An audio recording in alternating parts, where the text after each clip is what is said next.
The mighty Mississippi River is the theme of this part of my journey, and I'll be following it from here at its sultry southernmost tip in Louisiana to its source in the snowy wastes of Minnesota on the Canadian border.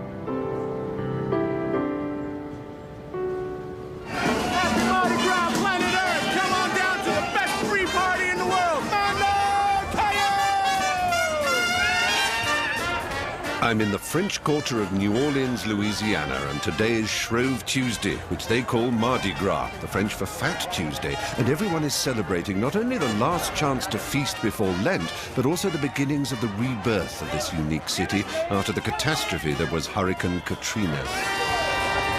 You might notice I'm wearing a sling. That's because I've broken my arm and 10 bolts are holding the bones together. I shan't be felling any trees, but I'm hoping it will be healing as we go. Welcome aboard Pan Am Flight 69. If there's a word that makes me shiver with revulsion, it's the word fun. And here, human beings are having fun with the most capital of F's imaginable. But actually, it is quite infectious, and the spirit is good. One wonders how many of the revelers here are actually taking the religious point of view and will tomorrow forswear meat and celebration. Not many, I suspect. It's a very extraordinary event. It combines so much that one associates with New Orleans, a slight hint of the macabre which obsesses this torrid and steamy place, plus a general feeling that there is no tomorrow. While Mardi Gras is a resolutely Catholic festival, Catholicism, which came first with the Spanish and then the French colonists, is not really the defining faith of New Orleans. At the core of people's spiritual life here is the mysterious religion known as voodoo. Sally Ann Glassman, a Jewish lady from Kennebunkport, Maine, seems a rather unlikely voodoo high priestess. Voodoo is the backbone of this city. That is an absolute part of the culture. It's in the rhythms you hear sinnowing through all of New Orleans music. Voodoo recognizes that there is a whole invisible realm around us. Between God and humanity are myriad intermediary ancestral spirits. They have maybe a different perspective on life. One of the things that you learn as you become a priest in voodoo is how to reach into that invisible realm and pull that potential out.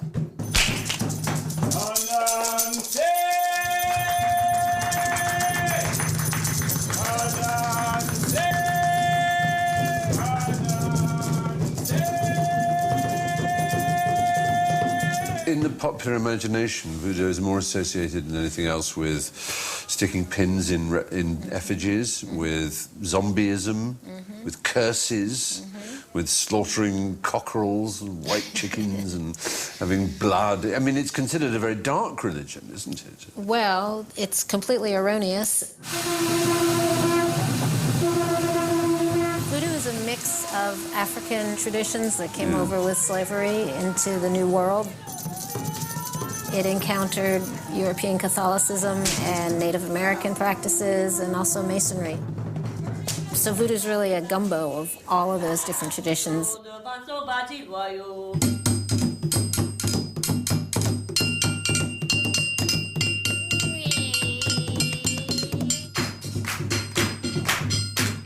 I'm no more a believer in the power of voodoo than in the power of the Virgin Mary, but my arm is hurting and I recognize a good placebo when I see one. I think that New Orleans, because of the presence of voodoo here, has a chance of surviving Katrina, because voodoo is a religion that allowed people to endure what was truly unendurable, the conditions of slavery, and gave them the strength and the resilience and the creativity to survive whatever happened to them. In 2005, Hurricane Katrina screamed in and destroyed much of New Orleans when the levees, these high banks that hold back the Mississippi and the lakes around the city, broke. Nowhere felt the immediate and long-term effects of the hurricane more than the predominantly black Lower 9th Ward, a district of New Orleans that lies below the main canal. 90% of the houses were destroyed, and 3 years on, practically nothing has been done to rebuild the community. I meet up with Isaiah, who was on his second tour of duty with the US Marines in Iraq when the storm hit. You know, when I came back home, I would have like these flashes in my mind, you know, because I used to roam these streets. You know, my school's right back here. So that's the school there? Yeah, this is Alfred Lawless. Good Lord. Oh, there it is, it's a senior high school. And this is how Iraq is. Bunch of torn down buildings, grass, you know, grown sky high. The streets ridiculously, you know, undrivable, you know? Yeah. Desolate, quiet, you know? I feel like I'm on a patrol right now. And then what made it worse was seeing these, you know, seeing the National Guard riding around in their Humvees, you know. Oh, here, yes. Yeah, here. Yeah, they still do. They patrol around in the Humvees, and there's just no need for that escalation of force because, number one, nobody's here. If this was a middle-class white neighborhood, I cannot believe it would be in this situation. It would not be in this situation. No. I mean, I love the United States of America, you know? I love my country. But, you know, when you look at the name, the United States of America, I mean, here, I hardly see unity, you know?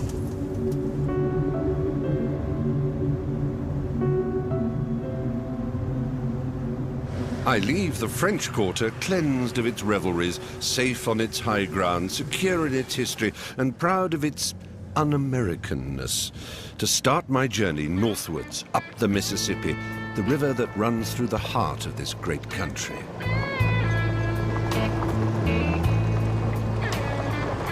The sheer scale of the river is overwhelming. It disgorges 500,000 cubic feet per second, and in places is more than a mile wide.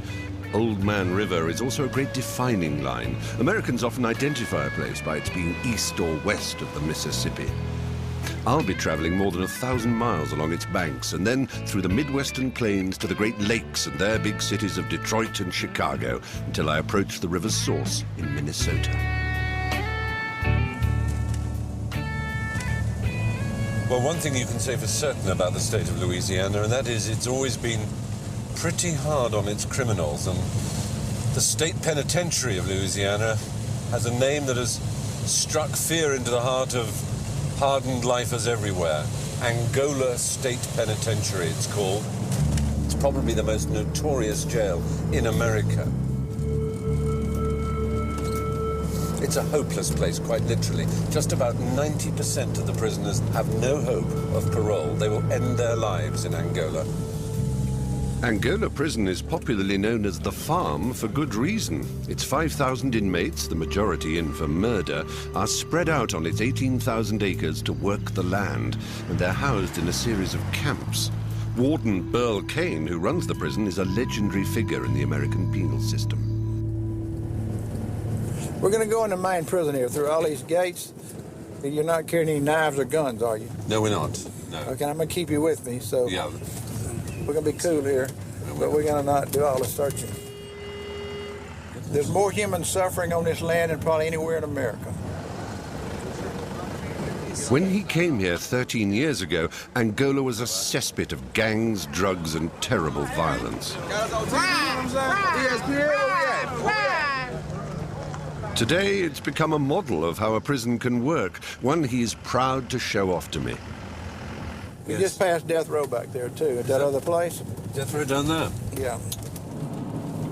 And we have a coffin maker that makes coffins. We almost bury more people than we relieve. Well, I'm tired and so weary, but I mustn't go alone. Burl Cain's vision for the prisoner's rehabilitation is a curious mix of Christian morality, good old boy paternalism, and stern liberalism. We got to live life here, and we got to have hope where there's no hope, and we found morality in religion. We don't care what religion, we just look for morality. Moral people are criminals. It's real simple in life. The moral are not criminals. They don't rape, pilfer, and steal. The immoral is what are the criminals. So we can change the inmates to be moral people, then we've really rehabilitated them. Where the morning's so light and the land is light and the night. Every inmate here has a job, and that gives them meaning and purpose in life. You think that a prisoner who murdered somebody did this, and it's his way to give back and say, I'm sorry, you know, and I'm asking forgiveness for what I did, so horrible.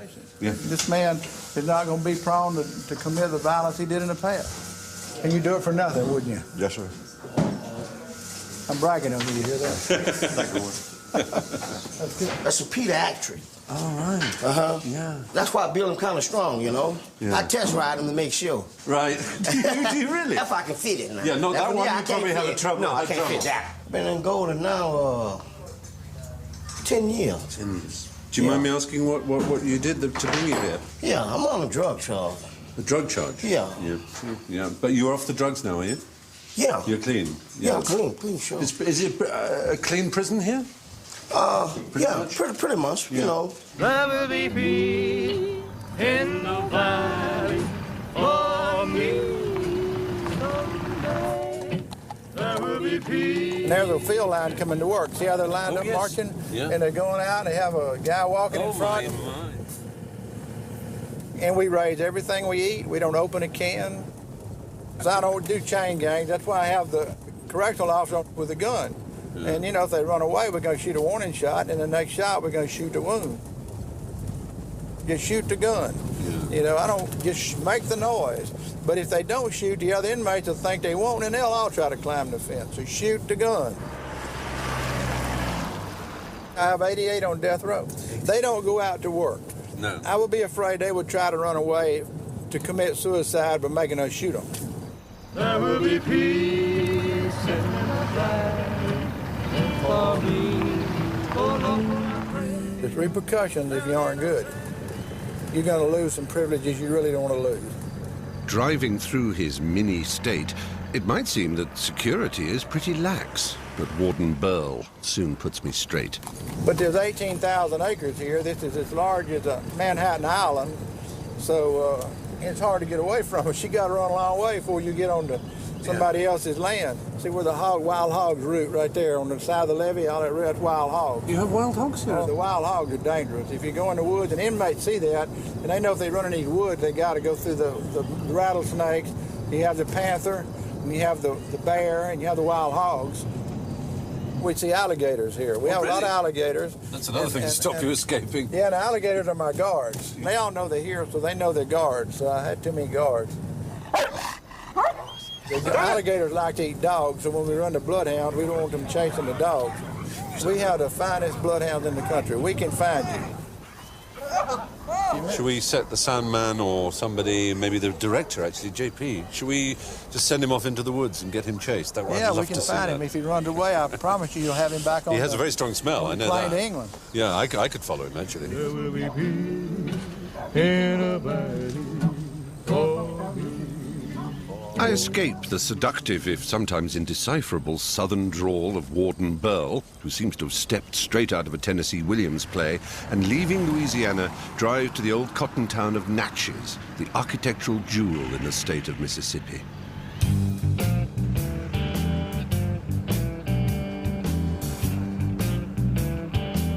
This is the town of Natchez, one of the great, well-preserved southern towns, filled with antebellum homes, pre-Civil War houses, got rich on cotton and slavery.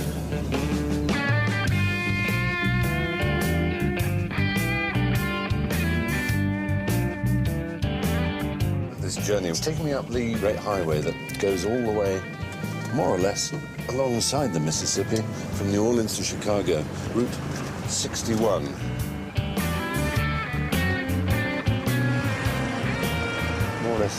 In the middle of it, one finds this place, Clarksdale, Mississippi, which styles itself the home of the blues. So many of the great blues musicians were born here and around here. One of those magical and inexplicable places, rather like, I don't know, Salzburg. Why should Mozart and Schubert and Haydn all come from a small town in Austria? Why should perhaps the most influential music form of the 20th century have come from this, frankly, rather desolate, dirt-poor place, Clarksdale, Mississippi? Seems like the middle of nowhere. Maybe all it has left to live on is the former glory of its music.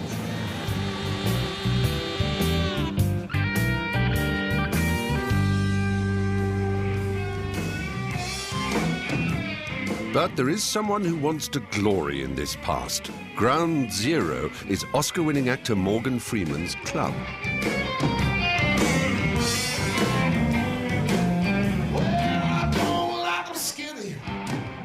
I thought when I went to school that a Delta... Remember, you're talking to a 70-year-old. I mean, So you're the wisest man in the universe. We all know that. Oh. You played God twice, for heaven's sake. You can't be wiser.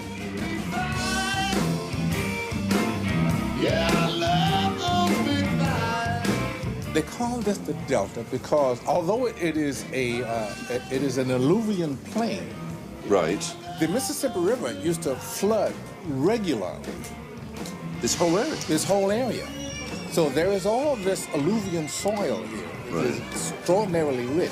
Yeah. So that's why they call it Delta.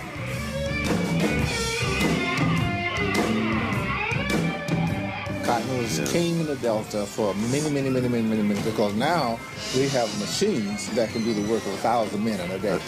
And so you've got a huge population. You have a huge population out of work. Huge. I mean, the point for you is that we have to forget not forget the past. That's nonsense. No, I don't mean that. No, what I mean is we no longer talk about... Yeah, we transcend it. That's a good word. Yes. We don't have to talk in terms of black and white, in terms of oppressed and oppressor. No. We have to start thinking about Americans, about state citizens. You sound like Barack Obama, you know? Well, I guess it's his time. Well, that is a subtle segue. But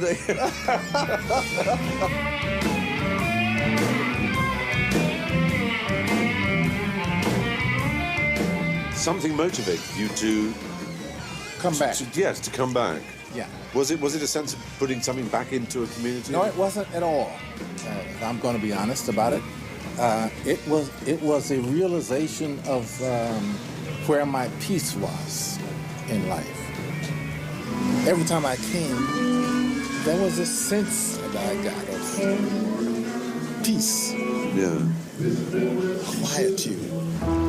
A little envious of Morgan's quietude, I head into the state of Arkansas and a taste of the river as I pursue my ambitious goal of visiting every state.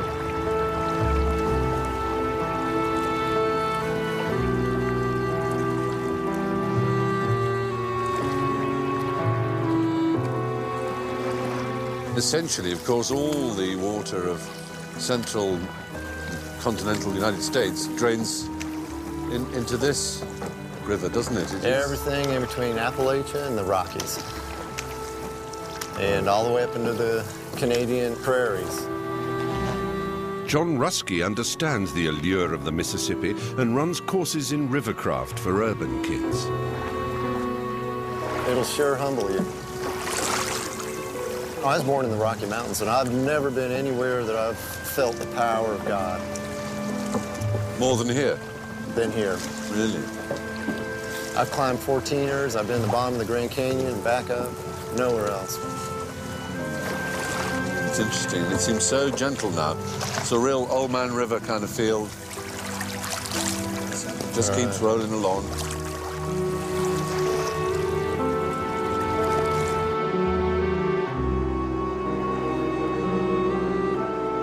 John is very much in the tradition of Mark Twain's great literary creation, Huckleberry Finn, whose adventures traveling the steamboats encapsulate a particularly American sense of restless freedom.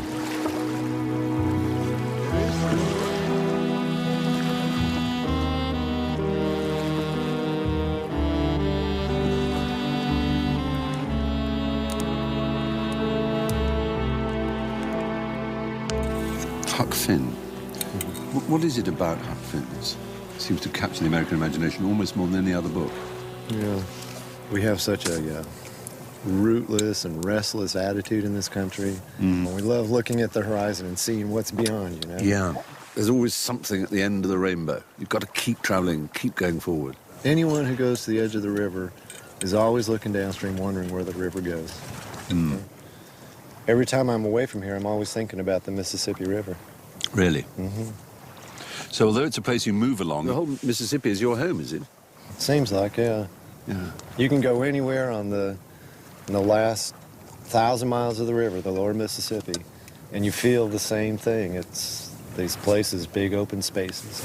Yeah, here we are, and almost nobody passes us. We've been here out on the river for some hours now, getting here and eating and preparing food. Yeah. And it's completely peaceful. In some ways, they're frightened of the river. People are terrified of the river. Yeah. And the closer that you live to the river, the people that live just over the levee, they're the ones who are most scared of it. With good reason. With good reason.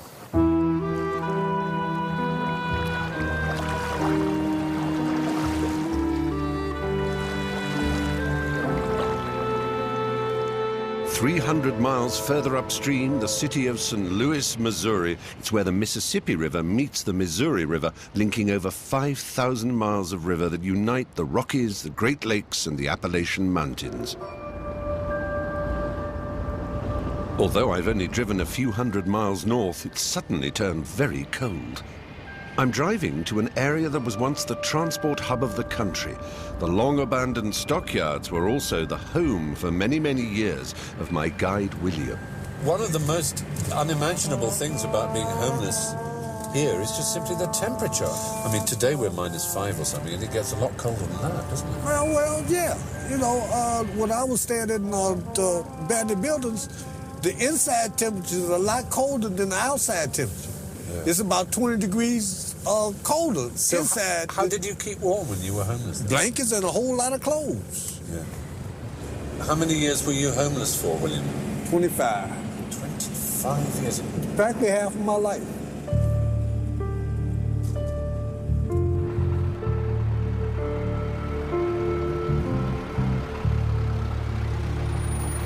In this building particularly, you had about, well, I guess about 20, 25 people living in it.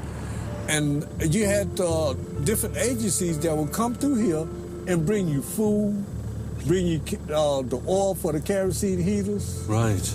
You know, you didn't really want for nothing. That's why, you know, you almost didn't want to leave. It was just like being in your own apartment, just you didn't have no heat.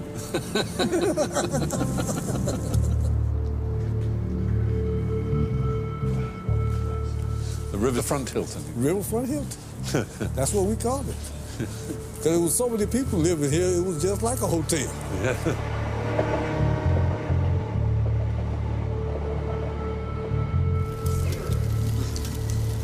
Fire, how wonderful. Yeah.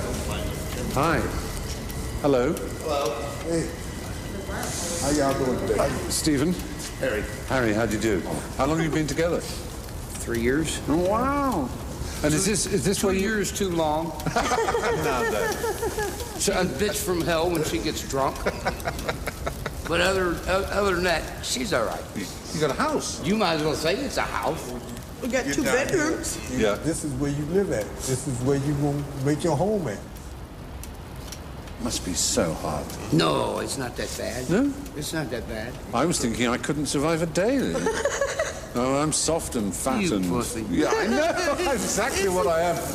Remember that day you hit that dude in his mouth? Yep. For calling her a homeless crackhead whore? I bounced him off the cobblestone and into a dumpster and off my knee, and I said, that ain't gonna happen. You don't disrespect anybody. That's like my little sister.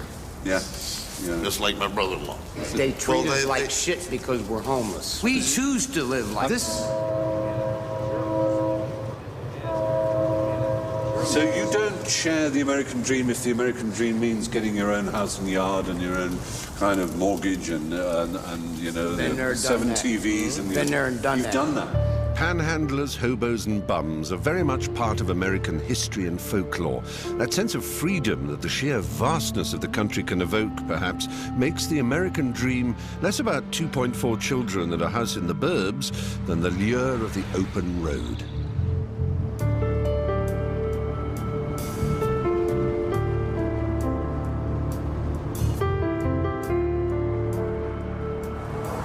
We're in Iowa, the great Midwestern state that's the birthplace of John Wayne and James Tiberius Kirk, captain of the United States ship Enterprise. But I've come here to go to a remarkable city which has its own currency and uses as its constitution, apparently, the constitution of the universe in order to guarantee perfect order. Intriguing, isn't it?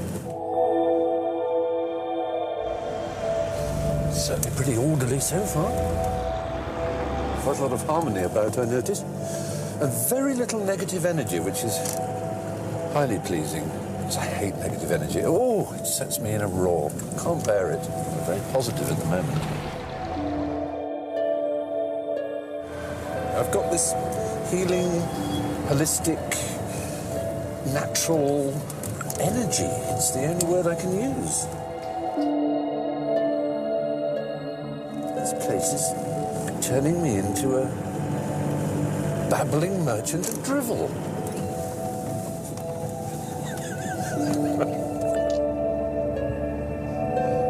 Maharishi Vedic City is the world center for transcendental meditation, an ancient form of yoga interpreted by the modern Maharishi who taught the Beatles.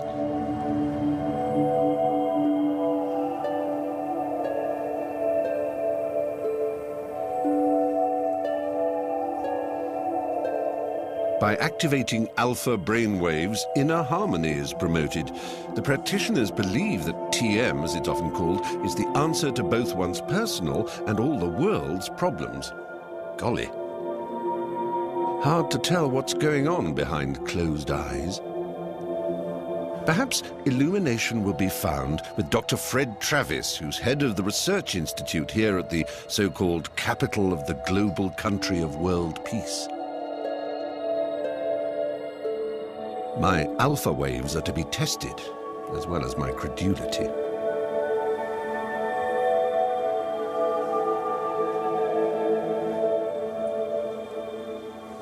There's your brainwaves right my there. Brain. Oh, hey! What happened to it then? Oh, my Lord.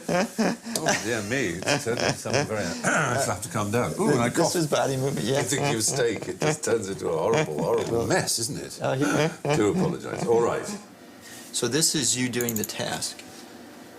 So what we can see here is there's a little bit more alpha activity. It certainly is. Where's the highest peak? Yeah. Alpha is more the relaxed wakefulness. Well, you know, this seems such a sane and an excellent project to, you know, people in search of enlightenment and happiness. No one's going to quibble that that's an important and valuable quest. And then we bang into this idea of yogic flying, and you think, oh, hello, what's going on here? Big people hopping about in bedrooms, looking as if they might be rising off the ground, but not really. Claims which may attract some people, but will turn others like me completely off. The reason for yogic flying isn't to hop around. It's not a new way to go to the grocery store. No, I got you. Yes. If you go to a very fundamental level of the mind, you can ultimately move the body. So if you look at what's happening in the people's brains during yogic flying, just before they take off, there's a huge change. Do you know what motivated the Maharishi to come to Iowa? The college was for sale. I'm not sure what I think of all this, but I do know that Americans seem to be more open than most to anything that might bring about self-improvement. And there is something rather wonderful about the incongruity of yogic flying over the wintry Iowan cornfields. But I have no time, and even less inclination, to try it out. To the northeast lies Chicago, but first I must make a detour through Indiana and Ohio to Michigan. What to do in Indiana? Well, I've always wanted to ride in one of these classic big red fire trucks, and in Elkhart, Indiana, I fulfilled that dream, riding up front with Fire Chief Mike Compton. I'm going to get a taste of what the choking reality is. It's a hard job to get these days. We had 240 applicants for 8 jobs. I know when I got hired, I got a 3-day training that basically said, follow that guy with the gray hair, keep your mouth shut, and do what you're told.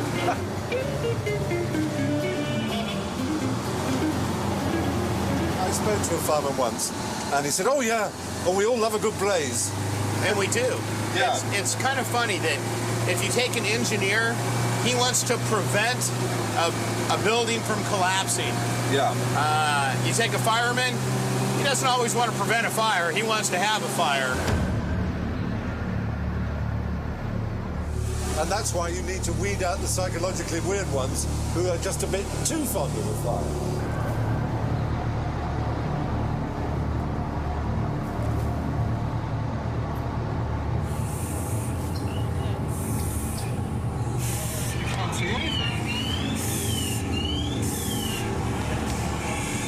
To be a fireman in the States is to be an authentic American hero, untainted by corruption, politics, and ambition.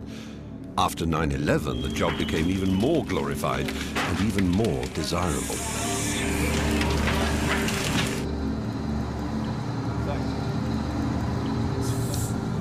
Oh, my. Oh, my, that's awful. That's just hell. I mean, there's nothing to describe it. You can't see, you can't orient yourself in any direction. I do not understand how anybody would voluntarily go into a building like that. It's just, now that I've experienced it, I never want to go anywhere near anything like it again. Oh, stench.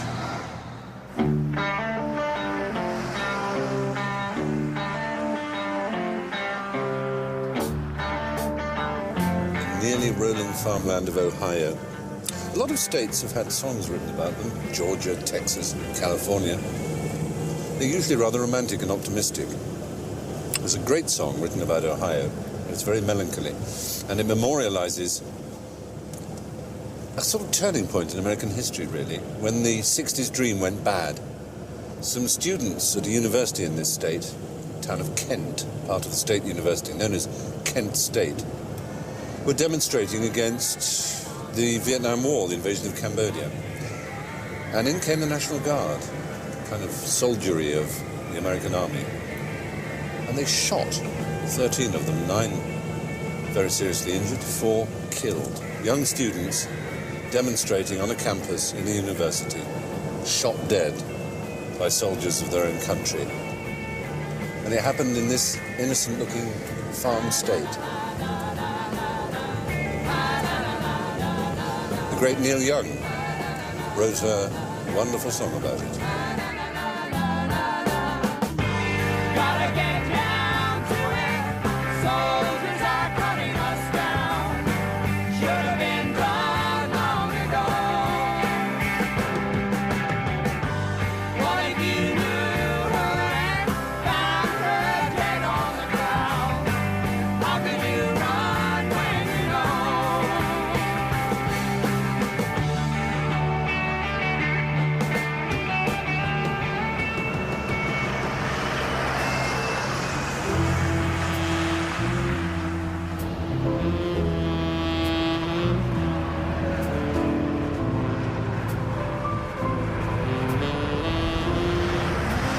We've seen over half the states of America so far.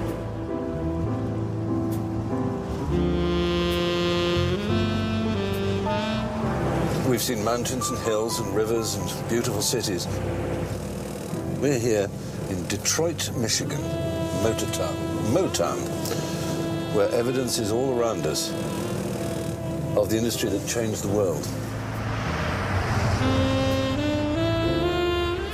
Water from the Great Lakes, iron ore from the plains, coal from the Appalachians, and workers from the south and east made Detroit the industrial furnace of America.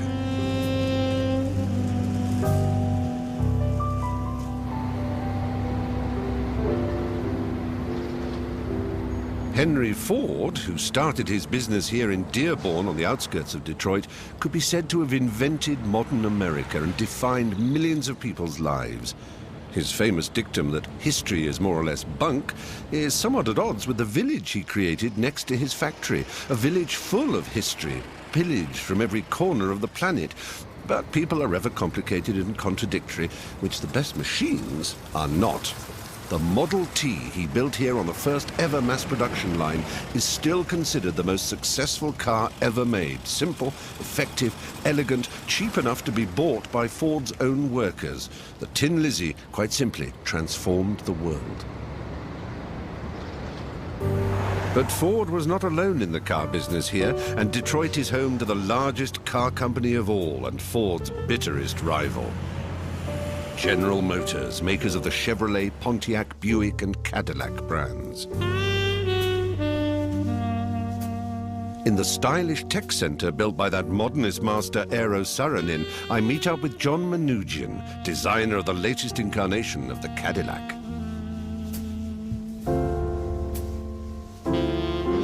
When I first saw the 1963 Corvette Stingray, I rode my bicycle into town that day to the Chevrolet dealer, and they had a silver Stingray sitting right in the showroom. I said, that's it. I have to be where they designed that car. You really wanted this job, didn't you?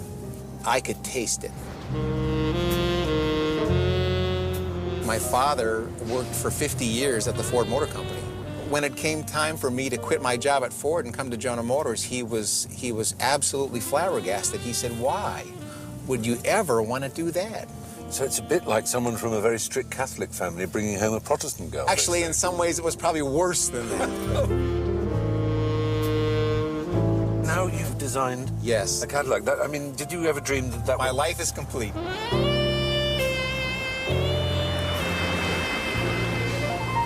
If you were to gaze into your crystal ball, what would you see motoring being like in another 20 years, say? I would expect to see smaller cars, probably different power plants. In this country, being the way it is, laid out as big as it is, there's going to be a large segment of the population that says, I have to have a car. America needs cars. For the foreseeable future, there's no alternative. Hell, I'm using one because it's the only way to see the country, save for those few moments when I can get a bird's eye view. And what a view. Chicago, Illinois, the Windy City, second city to New York, a hard-working, wealthy metropolis built on the shores of Lake Michigan, and a magnificent hymn to modernism.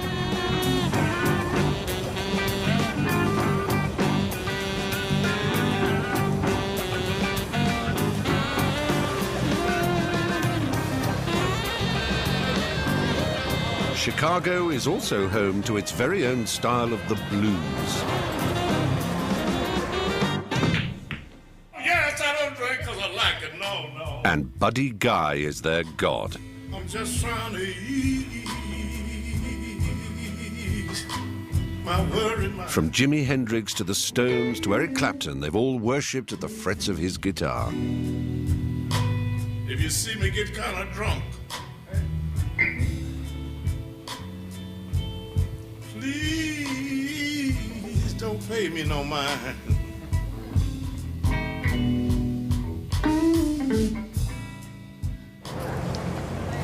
But the blues are a dying art form. Buddy Guy takes me down memory lane to the once thriving working-class south side of the city. This is the place, which is the most famous blues club on the south side of Chicago. This vacant lot here, another one called Jimmy Mitchell's Jukebox Lounge. This is where they stole my first guitar from right here. Really? Yeah. And it's now just wasteland. Just wasteland. With ice on it. So I used to live around the corner. I'd leave home to go to Pepper's Lounge. I never made it because every time I would pass a joint like that, I could hear the music loud playing. And I'd say, wow, this sounds so good. I got to go see who this is. When I walk out there on this side of the street, same thing. That side, this side, they had blues clubs, I mean, everywhere.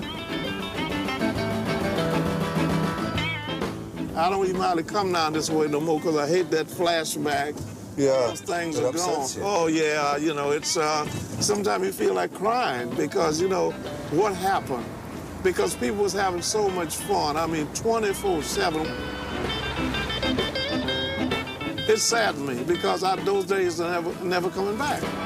Tell me what the reason you keep on teasing I mean, some people laugh at the blues and they say it's always about being miserable. What do you think they're about? When you hear B.B. King saying, I got a sweet little angel, I love the way she spreads her wing, that is not miserable.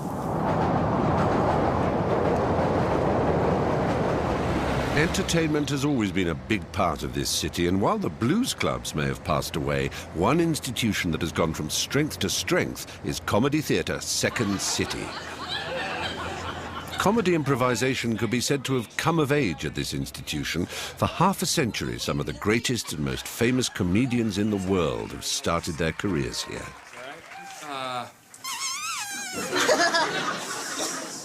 Your girlfriend's in there right now. Oh, great. I haven't seen her in a while. Whoa, how can I tell this? She's, lost her clothes. Oh, maybe she went out here for 5 minutes. Whoa. All right, 2 minutes.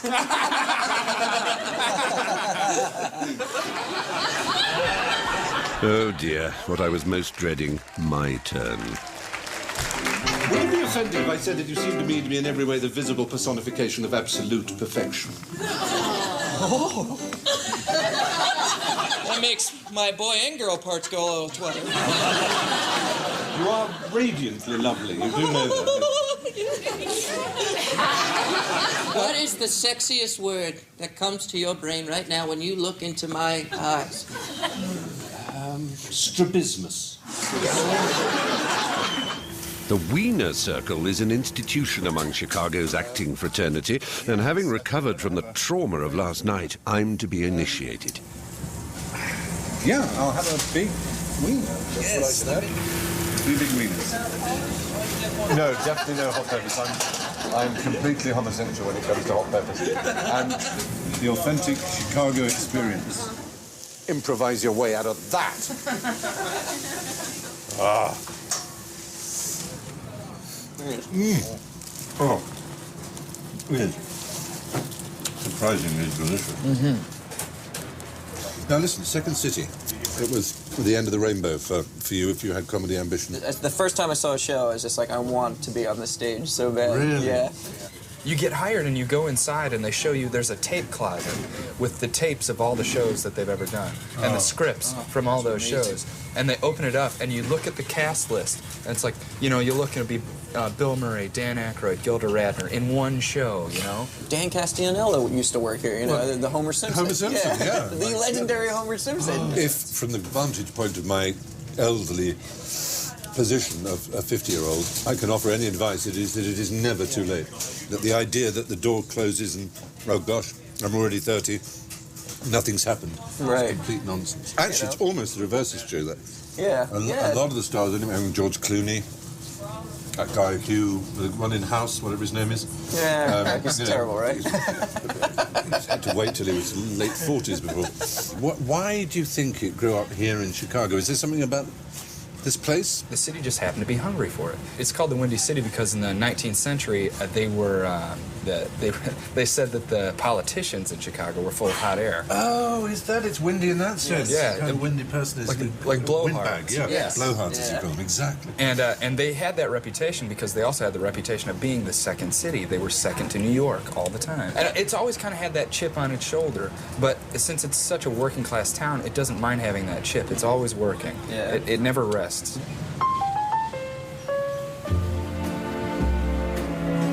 There's yet another sector of the entertainment industry in Chicago, but in a different, how shall I put it, mold.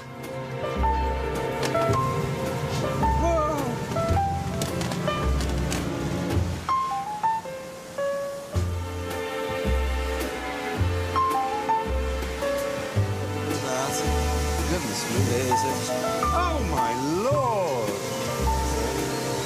That's incredible. That's real copper. Real copper. So beautiful. Okay. Oh, here's the big one. The big one. Gold. The little gold one. Oh. Okay. Yep. Oh, gold, Mr. Bond. I love its softness, I love its beauty, I love its colour, but most of all, I love its value. It's the real thing, it's an Oscar.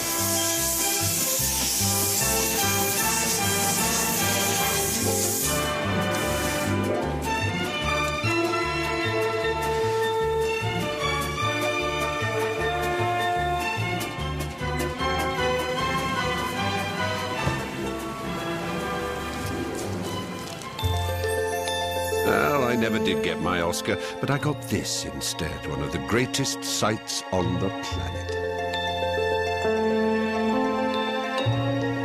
The Sears Tower, for a long time, could proudly call itself the tallest building in the world, but the economic shifts of the last decades have moved that dubious accolade to the Far East. But who's counting when you have this?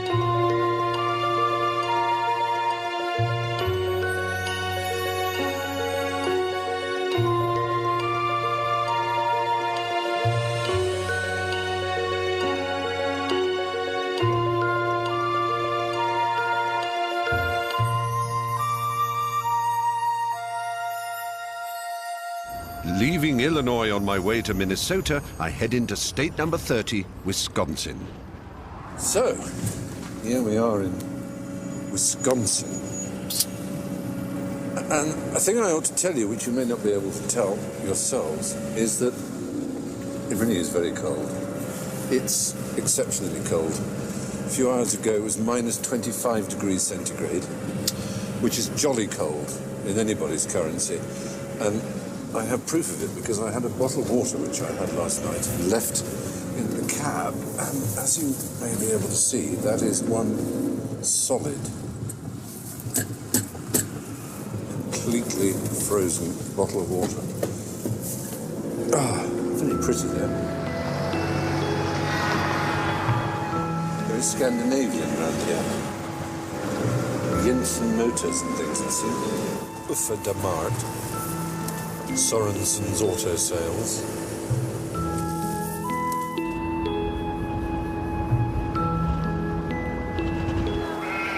For most Americans, Wisconsin means cheese. Most of it disgustingly bland and fit only for melting over burgers. But Brenda Jensen is a rarity. She makes organic ewe's milk cheese. She has 150 sheep herself, but she still needs more milk as her successful business expands. Brenda's desire for unadulterated milk leads her to equally unadulterated Amish neighbors. The Amish are a Christian sect who don't believe in mechanical devices, so don't use cars, tractors, phones, or shavers. They also don't like being filmed, but take it from me, they're very friendly and sweet and not in the least solemn or disapproving.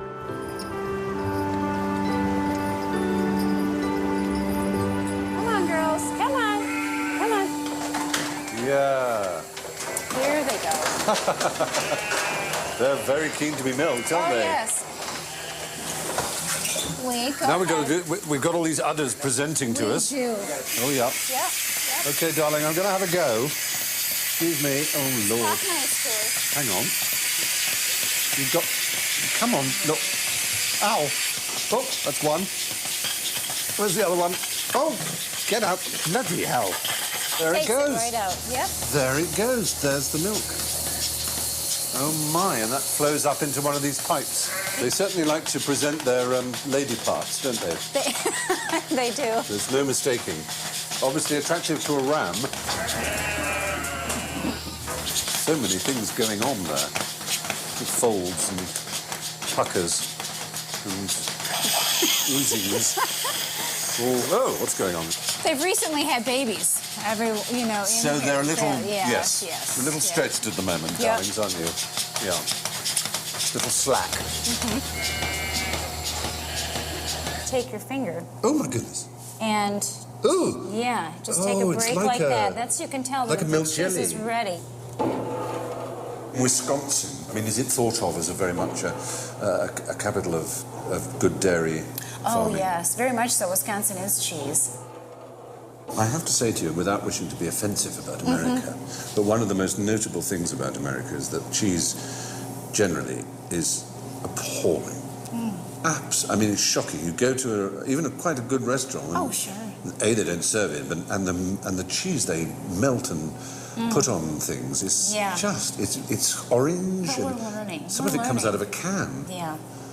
And spray-on cheese. It exists, doesn't it? Yeah, it does. So it's like a new movement in America. It is. It really is. It's more artisanal, farmstead, Artisanal, natural. that's a good word, yeah. It is, and very handcrafted. By Midwestern standards, my next destination, the Twin City conurbation of Minneapolis-St. Paul, is bang next door, being only a couple of hours' drive away. The Mississippi, there she is again, look. Almost frozen solid. We've hardly left her for 2,500 miles since we met at the mouth in Louisiana. And now, 10 states later, we've traced her almost to her source further upstate in Minnesota. It's even colder up here in Minnesota than it was in Wisconsin, so there's barely a soul on the streets. In fact, almost no one ever braves the air in wintertime, and to get from building to building, they have covered catwalks between the buildings called skyways. It's those practical Scandinavians again. But hark, that's not Swedish, I hear.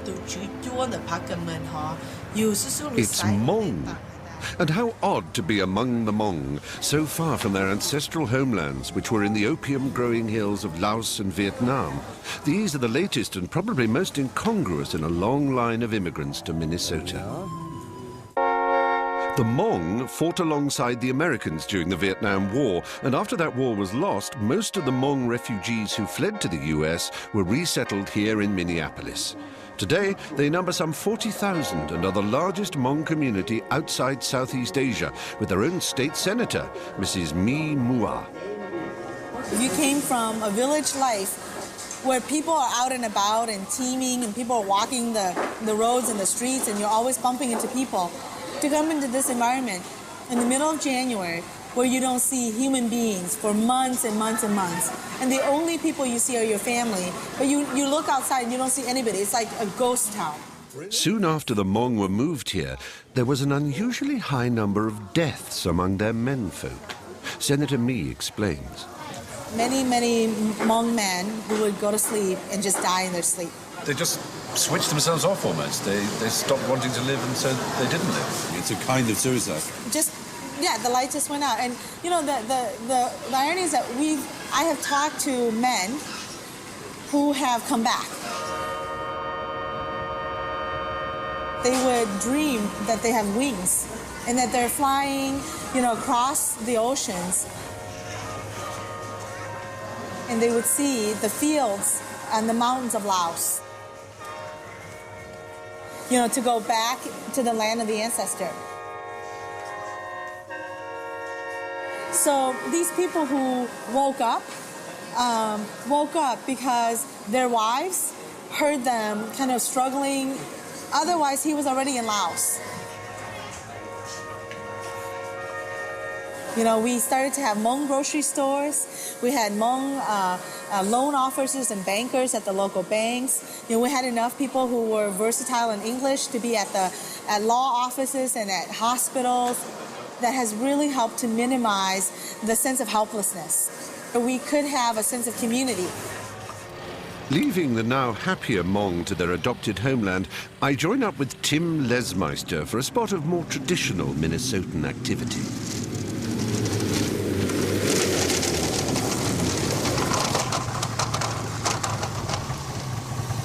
Whoa! That was fun. Oh, that was a good ride. Whoa! Whoa! Quite icy on the ice. Right here where we're standing, there's literally thousands of fish below us ready to be caught.